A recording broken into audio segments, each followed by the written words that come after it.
সৌদিতে বাংলাদেশিদের জন্য ই পাসপোর্ট চালু। সৌদি আরবের রিয়াদস্থ বাংলাদেশ দূতাবাসে সৌদি প্রবাসী বাংলাদেশিদের জন্য ই পাসপোর্ট চালু করা হয়েছে। উদ্বোধনী অনুষ্ঠানে সভাপতিত্ব করেন দূতাবাসের এস রাকিবুল্লাহ।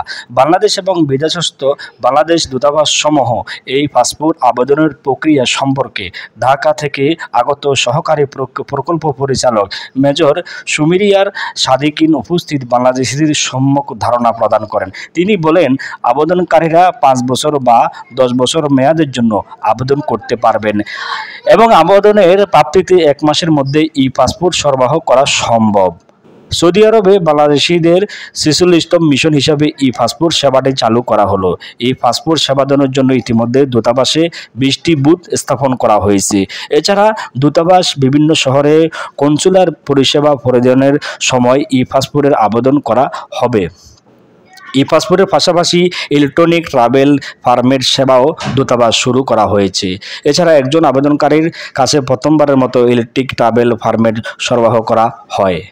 এখন থেকে সৌদি আরব বসবাসরত সব প্রবাসী বাংলাদেশি নাগরিক ই পাসপোর্টের জন্য আবেদন করার জন্য অনলাইনে সিরিয়াল নিতে পারবেন। ই পাসপোর্ট প্রকল্প কর্মকর্তারা জিদ্দা বাংলাদেশ কনসুলেট জেনারেলও এই পরিষেবাটি চালু করবেন। সৌদি আরবের ই পাসপোর্ট কার্যক্রম চালু করায় সৌদি আরবের প্রবাসী বাংলাদেশিরা সন্তুষ্ট ও ধন্যবাদ জ্ঞাপন করেন।